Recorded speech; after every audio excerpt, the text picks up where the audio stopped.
To replace the battery, first we'll need to take out the key, which is right there. There's a slider here, we'll slide it down and then take out the key. There's the key taken out. Now we will keep the button portion at the bottom and the logo portion at the top, and I will use the same emergency key, punch it in right there, then tilt the key to open.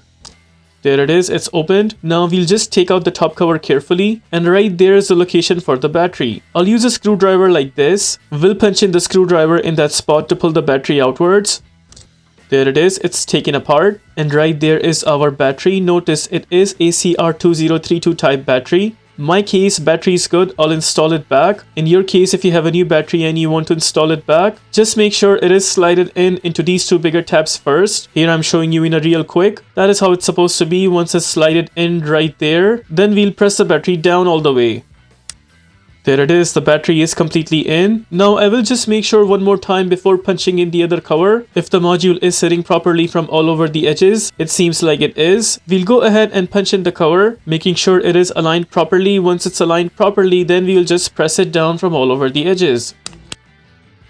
Seems all good. It is completely in from all over the edges. Now we'll go ahead and punch in the emergency key where we took it out from earlier. Just slide in the key inside. And that wraps up the replacement of battery for this remote. Please consider liking this video and subscribing to our channel.